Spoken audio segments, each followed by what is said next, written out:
Então, hoje nós vamos começar, né, continuar, né, o nosso estudo da carta aos Efésios. E é muito legal, porque assim, tanto a carta aos Gálatas, que nós vimos no último estudo, deu para fazer em 3 lições, essa aqui também acho que vai dar para fazer em 3, tá? E nós vamos aprender um negócio, gente, muito legal. Como são só 2 capítulos que nós vamos ver hoje, que é o capítulo 3 e o 4, tem alguns textos que eu vou ter que ler na íntegra, né, caso alguém não conseguiu ler e não conseguiu fazer. Eu tenho uma aluna tão dedicada que ela me manda as respostas por e-mail, viu? Nem vou contar quem é, mas ela faz. Então, vamos lá. A carta aos Efésios, no capítulo 3, Paulo, né? Paulo que escreveu, né? E ele, no versículo de 1 a 7, ele faz uma apresentação. Nós vamos ver que Paulo bate nessa mesma tecla, desde na carta aos Romanos, depois na carta aos Gálatas e agora na carta aos Efésios. Ele bate na mesma tecla, que é a igualdade. Então, a primeira pergunta é assim: ainda existe diferença entre judeu e gentio? Segundo Efésios 3, de 1 a 7. Sabendo que gentio é todo aquele que não é cristão, hoje, né? E naquela época era o que não era judeu. Então, quem não era judeu era gentio. Isso não quer dizer palavrão, gentio não é palavrão, não quer dizer herege, não quer dizer queimar santo, como é que é? Papa óssea, não quer dizer nada disso, tá? Quem não era judeu era gentio, tá? E depois, hoje se fala dos que são lavados pelo sangue do Cordeiro, tá? Então, assim, existia os gentios, os judeus, e agora em Cristo somos todos um. Então, Paulo vai falar o seguinte, então, só lembrando, a pergunta é, ainda existe diferença entre judeu e gentio? Então, vamos ler o texto, tá? Por esta causa, eu, Paulo, sou prisioneiro de Cristo em Jesus. Ele estava preso, tá? Quando ele escreveu isso. Por amor de vós, gentios, se é que tens ouvido a respeito da dispensação da graça de Deus a mim confiada para vós outros. Pedro foi chamado para pregar para judeu e Paulo foi chamado para pregar para os gentios, tá? Pois, segundo uma revelação, foi-me dado conhecer o mistério, conforme escrevi há pouco, resumidamente. Pelo que, quando ledes, podeis compreender o meu discernimento do mistério de Cristo, o qual em outras gerações não foi dado a conhecer aos filhos dos homens, como agora foi revelado aos seus santos apóstolos e profetas no Espírito, a saber, os gentios são co-herdeiros, membros do mesmo corpo e co-participantes das promessas em Cristo Jesus por meio do Evangelho, o qual fui constituído ministro conforme o dom da graça de Deus a mim concedida, segundo a força operante do seu poder. Isso aqui quer dizer o quê? Antes havia essa diferença, tá? Então, quando Jesus estava na terra, Jesus era judeu, ele pregou para os judeus, tá? Então, quando Jesus morreu, Pedro foi chamado para continuar o ministério dele com os judeus e Paulo foi chamado, nós sabemos como é que foi que Paulo foi chamado, aquela visão que ele teve, caiu do cavalo, literalmente, ficou cego, blá, blá, blá, todo mundo sabe disso, e aí ele foi chamado para pregar para os gentios. Então, em Cristo Jesus, a partir de Cristo, não há diferença. Nós já vimos lá na carta aos Gálatas que no reino dos céus não existe nem grego, nem romano, nem judeu, nem gentio, nem homem, nem mulher, todo mundo é igual. E aqui Paulo está falando isso de novo, tá? Então, ele foi chamado como um apóstolo para os gentios, para dizer que nós nascemos diferentes, todos tínhamos as nossas pendências, os nossos pecados, mas se por intermédio de Jesus todos somos um, beleza? Então, existe diferença entre o gentio? Ainda? Não mais. Não mais. Para o reino do Senhor, não mais. Depois de Jesus, Jesus veio para unificar isso aí. A mensagem é para todos, tá bom? Então, vamos lá. Pergunta número 2. Como Paulo se define e o que ele defende? Aí ele diz o seguinte, olha que legal, que legal. Nós já estudamos o que é jactância. Jactância é o se achismo, eu me acho. Então, o judeu geralmente é assim, né? Ah, eu sou judeu, então eu sou membro da diretoria, eu sou raça superior, não sei o que, blá, blá, blá, blá.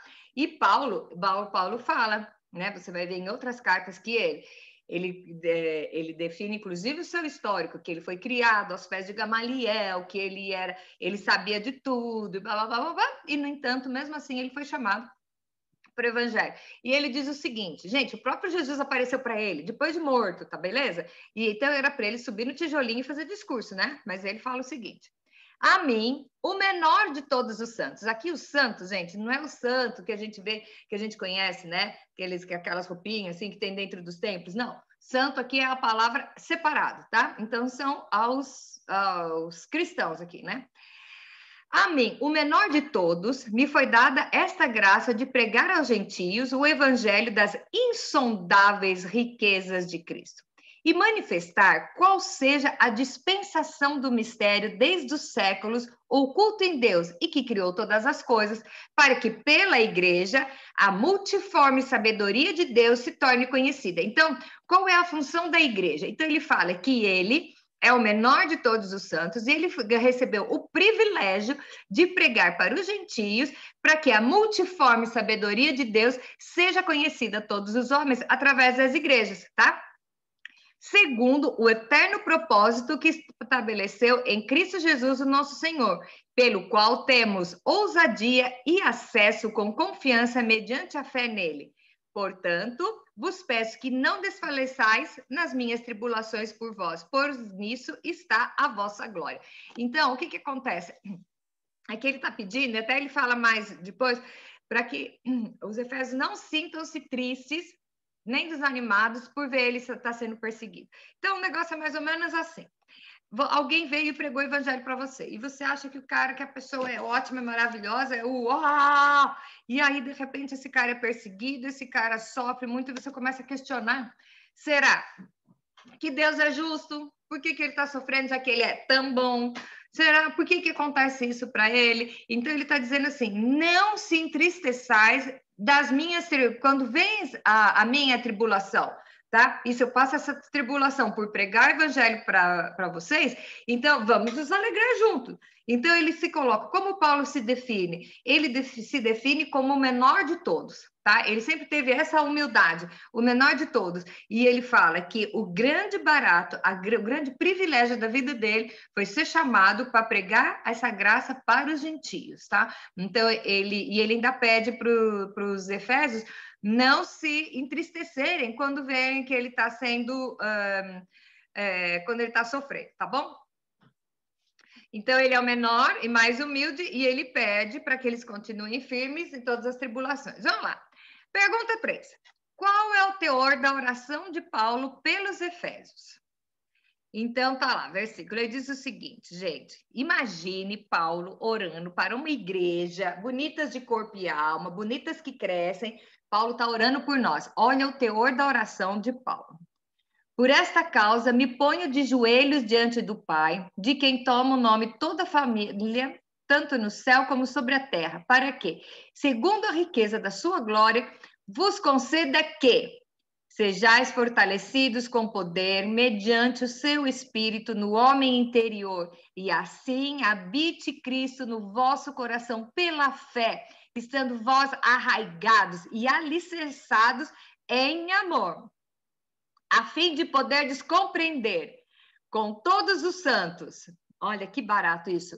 Que ele ora para que você esteja arraigado no amor de Cristo, para que você possa entender qual é a largura, o comprimento, a altura, a profundidade do amor de Cristo, que excede todo o entendimento. E aí sejais tomados de toda a plenitude de Deus. Olha que legal. Paulo está orando por eles, e é por uma igreja. Então, quer dizer, o sentimento dele por eles, pelos membros dessa igreja, era o quê? Que eles fossem fortalecidos para poder conhecer a plenitude do amor. E quando você conhece a plenitude do amor, você vai conhecer o tamanho dele e você vai ter transparecer o amor de Deus. Isso é muito legal. Então, o que é que a gente vê nisso? O que a gente vê nisso? Será que eu estou me esforçando para conhecer o que é qual é realmente o tamanho do amor de Deus? Será que eu reconheço tanto que isso já está transparecendo na minha vida, tá? Então, essa é a oração que eu faço para vocês, que vocês devem fazer por mim, que nós fazemos pela igreja, a igreja como um corpo de Cristo, tá? Pergunta número 4.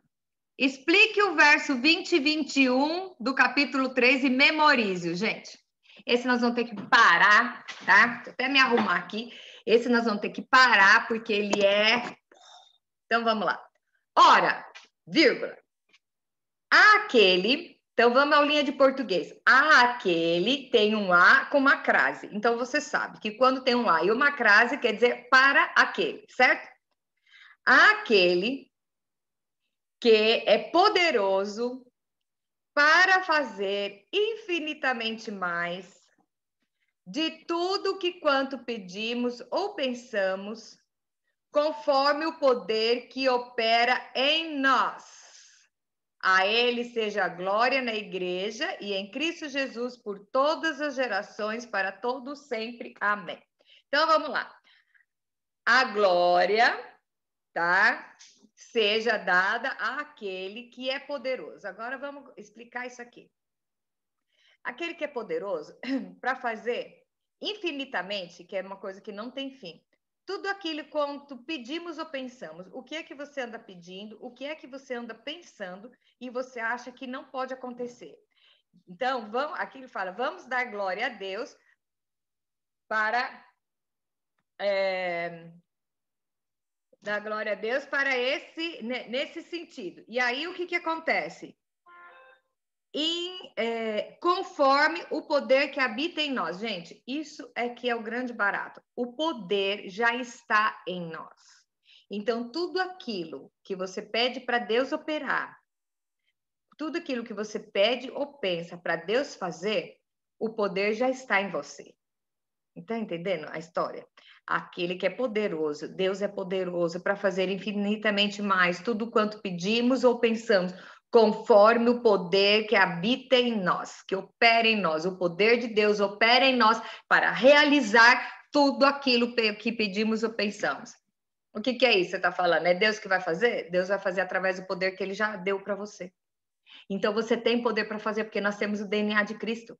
Deus soprou em nós o fôlego da vida. Ele passou o Espírito dele para a nossa vida.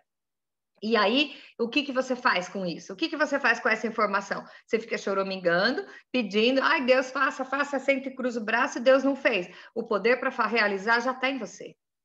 Já está em você. O poder, e ele já te deu esse poder desde o dia que você foi concebido.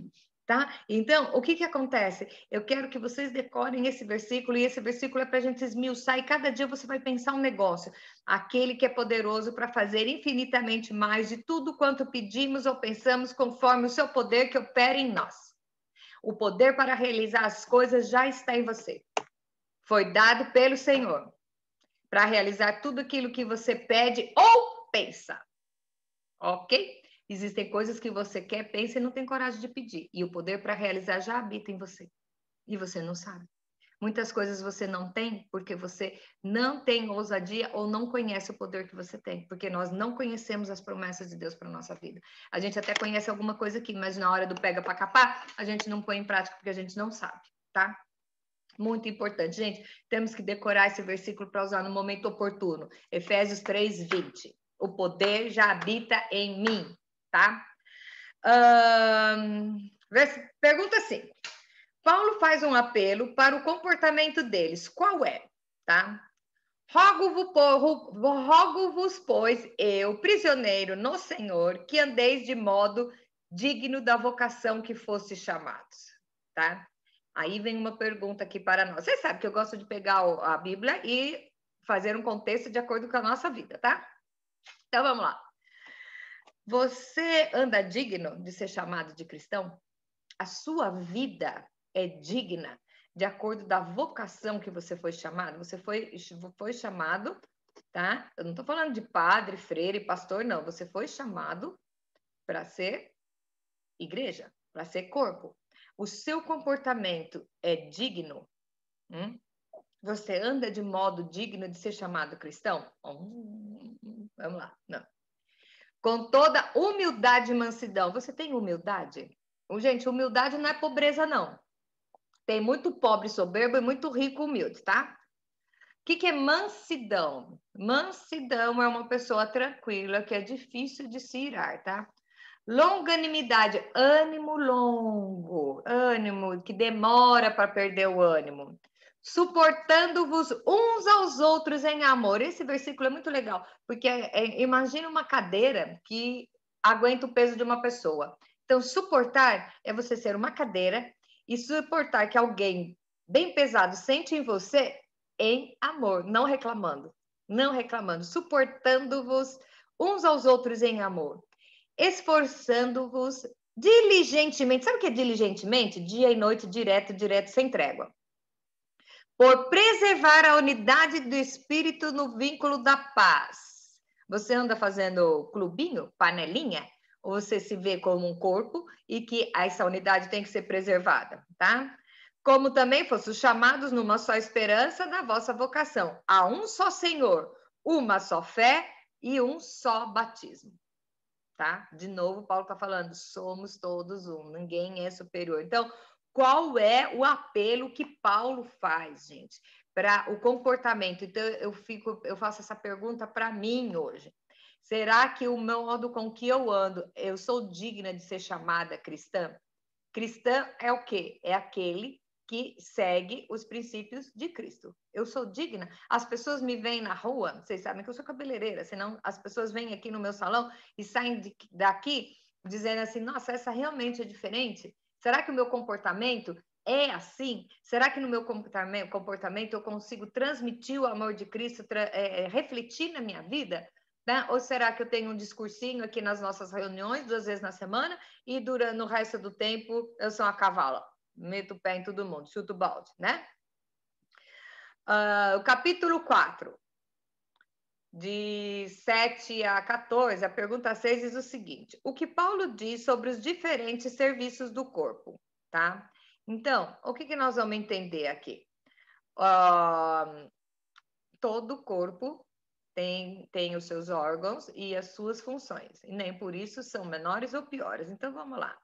E a graça foi concedida para cada um de nós segundo a proporção do dom de Cristo. Por isso diz, quando ele subiu às alturas, levou o cativo o cativeiro e concedeu dons aos homens. Ora, o que quer dizer subiu, senão também que havia descido até as regiões inferiores da terra? Aquele que desceu é também o mesmo que subiu acima de todos os céus para encher todas as coisas. E ele mesmo concedeu uns para apóstolos, outros para profetas, outros para evangelistas, outros para pastores e mestres. Quer dizer, ele deu um cargo para cada um, para quê? Com vistas ao aperfeiçoamento dos santos para o desempenho do seu serviço, para a edificação do corpo de Cristo. Então, isso aqui quer dizer que não tem melhor ou pior. Cada um tem que cumprir o seu papel, ok? Até que todos cheguemos à unidade de fé e do pleno conhecimento do Filho de Deus, a perfeita varonilidade à medida da estatura e plenitude de Cristo, para que não mais sejamos como meninos agitados de um lado para o outro, levados ao redor por todo o vento de doutrina, pela artimanha dos homens e pela astúcia com que induzem ao erro. Então ele vai falar assim, ô cabeção, larga a mão de ser infantil e vamos crescer. Então, não fica brigando por pódio. Ai, porque aqui, esse povo, eu não gosto do meu líder, porque ele falou um negócio que eu não concordo, então eu sou insubordinado, saio e vou para outro canto, né? Você escuta muito assim, acabou meu tempo aqui. Acabou seu tempo aí, filho? De repente, Deus está tratando com você submissão à autoridade, tá? É muito fácil você ser submisso a uma autoridade que você concorda. Você vai treinar, exercitar a sua submissão com uma autoridade geralmente que você não concorda, ou uma autoridade que é mais débil intelectualmente do que você. Aí você vai ser testado na sua submissão, tá? Então, o que acontece? Outra coisa aqui. Quem é menino infantil é agitado por vento de doutrina, tá? O que é vento de doutrina? Agora eu descobri que sabe que tomar chazinho lá do Santo Daime para ver espírito, tá? Tô dando um exemplo assim bem chulo, entendeu?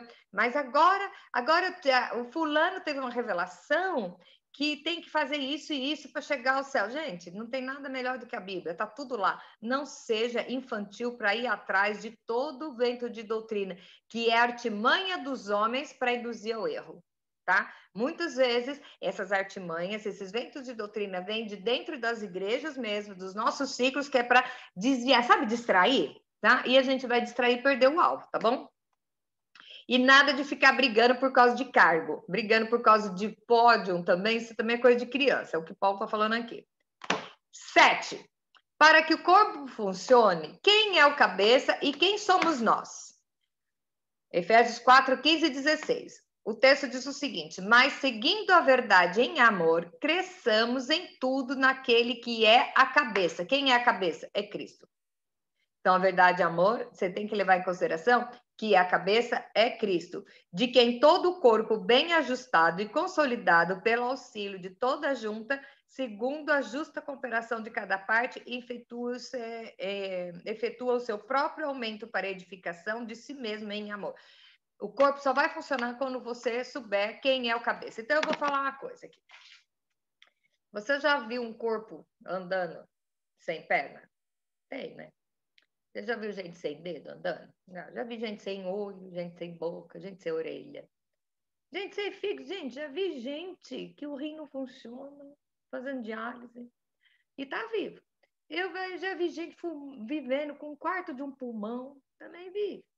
Eu já vi, tinha um senhorzinho na minha igreja que ele teve um câncer na boca, operou, naquela época ainda cavucaram tudo. Ele não tinha nada aqui, ele andava com lenço para tapar assim, o buraco que ele tinha. E estava vivo lá. Mas você já viu alguém andando sem cabeça? Ai, gente. Depois vocês vão olhar lá a história da barata que vive sem cabeça por 9 dias. É para dar muita risada. Mas só barata que vive sem cabeça, tá? Então, quem é o cabeça? Um corpo pode viver sem algumas partes, mas sem o cabeça, o corpo não vai funcionar direito. E quem é o cabeça para ser o corpo bem ajustado? É Cristo. Ou você está querendo ser o cabeça?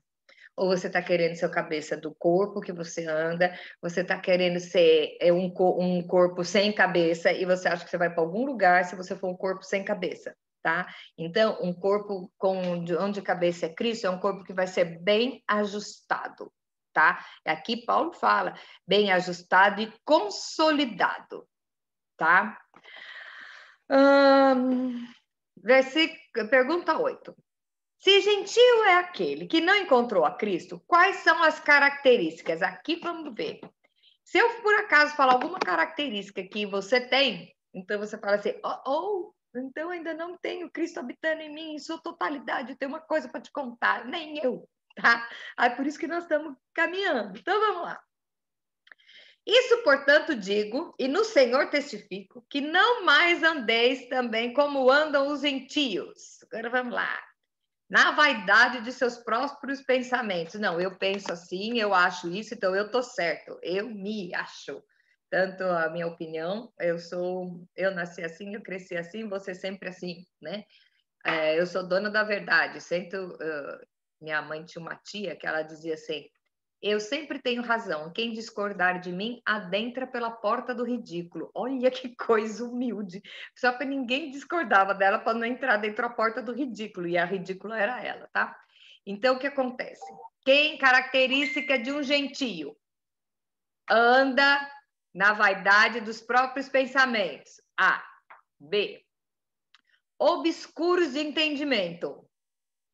Alheios à vida de Deus por causa da ignorância em que vivem, pela dureza do coração, os quais, tendo se tornado insensíveis, se entregaram à dissolução para com avidez cometerem toda sorte de impureza. Mas não foi assim que aprendesse de Cristo. Vamos traduzir isso aqui? Vamos resumir? A pergunta é o quê? As características de quem não teve o encontro verdadeiro com Cristo. Vaidade de pensamentos, entendimento escurecido, alheio à vida de Deus, tá? Tem um coração duro, é insensível, entregue à dissolução e pronto para cometer qualquer tipo de impureza, tá? Ai, mas eu não faço isso. Pensa a verdade, chega lá no seu quartinho e vê se às vezes você não está fazendo alguma coisa dessa. Isso não é característica de um cristão verdadeiro, legítimo. Mas aí, suponhamos que você é pego fazendo alguma coisa dessa. Você precisa ter sujeira no seu canudinho? Quem lembra a história do canudinho? O canudinho é o livre, é o acesso entre você e Deus. As coisinhas que você está tendo vai sujando o seu canudinho e impedindo o grande acesso. Então, o que você vai fazer? Cada sujeirinha, pede perdão para Deus, limpa o canudinho. Aí você tem uma comunicação direta e limpa com o Senhor. Então, pode ser que ainda o resquício do velho homem ainda apareça na sua vida, você ainda apresente algumas características assim. Então, o que que acontece? Pede perdão, peça perdão no varejo, não peça perdão para o atacado. Chega uma vez por semana, Senhor, perdoa a multidão dos meus pecados. Cara, como você tem coragem de ter multidão de pecado não confessado? E a Bíblia não fala que é para você pedir perdão, não. Fala que é para você confessar, porque se você se arrepender e confessar, você não faz mais, tá? E aqui a próxima pergunta, vem as exortações à santidade, vai vir mais paulada ainda. Então, só fica aí se você estiver preparado para ganhar uma paulada. Se você não tiver, desliga, fala que vai atender o telefone e pula essa parte, tá? Então, o que que é? Relacione as exortações de Paulo quanto à santidade. Então, o que que você tem que fazer? Tá? Para você ser realmente a última pergunta, e o que é que vai dizer que você realmente é um cristão, tá? O que você tem que fazer para ser, tá caminhando para a santidade? Olha só, gente, olha os itens. Vamos lá, eu vou ter que ler o texto porque não tem nem, ele está tão bem explicado. Então tá lá, Efésios 4, de 25 a 32, diz o seguinte: por isso, deixando a mentira, fale cada um a verdade com o seu próximo, porque somos membros uns dos outros. Quando você está mentindo, você não está amando o seu próximo, tá? Quando você está mentindo, você está enganando ele. Então, é falta de amor. É o resumo do mandamento de Jesus. Amar o seu próximo como a ti mesmo, você não vai mentir para ele. Então, se você está mentindo, você está enganando. Eu conheci uma psicóloga, ela dizia uma grande verdade. Ela dizia o seguinte: é melhor ficar vermelho uma vez do que amarelo a vida inteira. Por pior que seja, a verdade liberta. Tá? E conhecereis a verdade vos libertará. Porque uma mentira chama outra mentira. Então você conta uma mentirinha assim, quando você, para consertar aquela, você vai se envolvendo numa teia, tá? E isso é artimanha do inimigo. Então, exortação à santidade. Deixa a mentira. Por pior que seja, fale a verdade com o seu próximo, porque somos membros uns dos outros, tá? Segundo, irai-vos e não pequeis. Quer dizer, Paulo aqui está dizendo que você se ira mesmo. De vez em quando você fica nervoso, de vez em quando você surta, mas você não pode pecar. Então é o quê? De repente eu fiquei muito louca da vida com uma pessoa, a pessoa A, que ela fez alguma coisa para mim, mas eu não posso deixar essa ira se transformar em pecado. Então o que que é? Eu me irei com a Maria fez uma coisa horrível para mim, eu me irei com ela e eu desejo que ela se ferre, tá? Então eu estou pecando, porque eu estou desejando mal para ela. E a Bíblia diz: não permita que a sua ira dure a noite inteira, tá? Então você tem que ficar irado, vai lá e resolve. Então, Maria, se você pisou na bola comigo, quem me conhece sabe. Agora é até mais fácil, né? Porque tem internet, tem telefone, você liga na hora. Vamos resolver isso já, que é para não ficar criando raiz de amargura. Então, irai-vos, você pode se irar, você não pode pecar. E se você estiver direcionado a não pecar na sua ira, a sua ira vai diminuir. Então, de vez em quando você vai surtar com uma situação que acontecer. Se policie para não pecar. Porque não permita que o erro do outro te induza a pecar. Tá? Ah, mas olha o que ele me fez. Isso não justifica. O que ele fez é por conta dele. Tá? Não permita. É um exercício, não é fácil. Não é fácil, mas é um exercício e você vai conseguindo. Então, irai-vos, mas não pequeis. E não se põe o sol sobre a vossa ira. Tá? Ficou irado? O que que é? Não se põe o sol? Resolve no mesmo dia. Resolve no mesmo dia, tá? Não deis lugar ao diabo, tá? Você vai abrir brecha. Se você fica remoendo, você tá botando ele aqui no seu ombro, ele vai ficar falando no seu ouvido e você pode mudar até a sua forma de raciocinar, a sua forma de agir e você vai dar lugar ao diabo. O diabo vai estar falando no seu lugar. É por aí? Quem é que tem que falar no seu lugar? Você tem que ser a boca de Cristo, beleza? Aquele que furtava, não furte mais. Sabe a diferença entre roubar e furtar? Tá? Furtar é tirar sem a pessoa ver. Ah, mas eu não furto nada. Não? Não? Será que você, de repente, você nunca entrou no supermercado e roubou uma camiseta? Mas o que que você anda furtando, às vezes, das pessoas? Tá? E furtar, às vezes, você está tirando a alegria, você está matando, que nem é matar, né? Você está tirando a alegria, você está tirando, roubando o tempo da pessoa, você está... aqui está falando, não furte nada. tá? Antes trabalhe, fazendo com as próprias mãos o que é bom, para que tenha como acudir ao necessitado. Aqui Paulo volta a falar sobre trabalho mesmo, tá? Não saia da sua boca nenhuma palavra torpe. O que é palavra torpe? Palavrão, tá? Palavrão. Ai, mas eu não aguento. Martelei o dedo, escapou. Então, martelou o dedo, você mudou sua personalidade. Você tem a personalidade de Cristo e você fala a palavra torpe, tá? E sim, unicamente a que for boa para a edificação, conforme a necessidade, e assim transmita graça e paz aos que ouvem, tá? Então, você vai usar sua palavra para falar bênçãos. Então, nós falamos isso na nossa meditação sobre o poço. Da mesma fonte, não pode sair água boa e água amarga. O que sai realmente da sua boca? Da sua boca está saindo mais o quê? Palavras amargas ou você está falando palavrões e palavras ruins? Tá? Então, da sua boca tem que sair palavras que edificam, que transmitam graça aos que ouvem. Vamos lá. Não entristeçais o Espírito de Deus, no quais fostes selados para o dia da redenção. O que é entristecer o Espírito? É ter o Espírito Santo habita em você. A partir do momento que você tem um encontro com Jesus, ele é o Senhor da sua vida e ele manda o Espírito Santo que é para te ensinar a conduzir, tá? É o que a gente chama de, a consciência me falou, a consciência ficou pesada, né? Ok, isso aí é o Espírito Santo, é a voz do Espírito Santo. Não entristeça. Quando você vai entristecer o Espírito Santo? Quando você vai a lugares onde ele não vai, tá? Quando você blasfema coisas contra a Trindade, também você está entristecendo o Espírito. Não se esqueça, aqui é uma coisa, é um grande barato, que aqui está falando do Apocalipse também, que é o seguinte, nós fomos selados para o dia da redenção. A partir do momento que você se converte, aceita Jesus, o Espírito Santo vem habitar em você, você recebe um selo de propriedade do Senhor, para que no dia da redenção você seja arrebatado como igreja, tá? Tudo a ver, ó.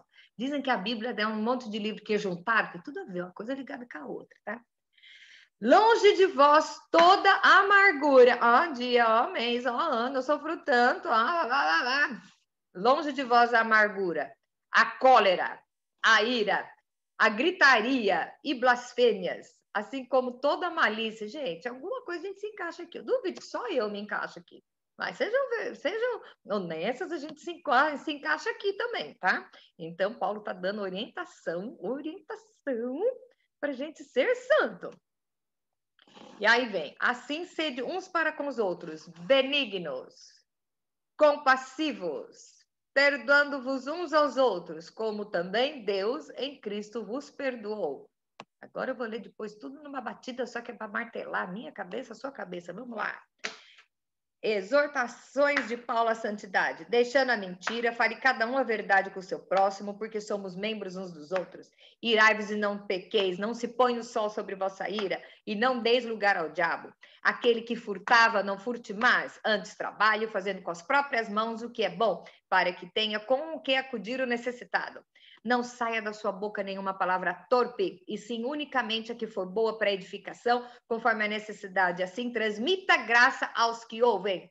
Não entristeçais o Espírito de Deus, no qual fostes selados para o dia da redenção. E longe de vós toda amargura, cólera, ira, gritaria, blasfêmia. E bem assim toda malícia, longe de vós. Assim sede uns para com os outros, benignos, compassivos, perdoando-vos uns aos outros, como também Deus em Cristo vos perdoou. Você foi perdoado, então perdoa o próximo. E aí você ora assim, Senhor, lá na oração do Pai Nosso, perdoa as nossas dívidas, assim como nós perdoamos os nossos devedores, mas eu não perdoo, não. Aí você ouve assim, perdoo, mas não esqueço, fulano ainda vai me pagar. Você não perdoa nada. Quando você perdoa, você olha assim e fala assim, então, né, tadinho dele, vai resolver esse caso lá com ele, mas comigo tá tudo certo. É fácil? Não é exercício. Quem disse que ser crente é fácil? Quem disse que conquistar a salvação é fácil? Se fosse, tem muita gente querendo um caminho fácil, uma varinha de condão e resolve. Não é assim, não é assim. Mas é que nós estamos caminhando para a santidade e o prêmio vale muito a pena, tá? Porque a vida eterna, a vida em abundância, não vai ser só lá no céu, não, já começa aqui. Se você tiver esse comportamento, você vai mudar o seu entorno. Tá? Você vai contagiar as pessoas. Então, se você vive com pessoas ruins, com pessoas más, no seu trabalho, na sua casa, eu sei lá onde você anda, você vê pessoas tóxicas, tá? Se você começar a mudar o seu comportamento vai contagiar.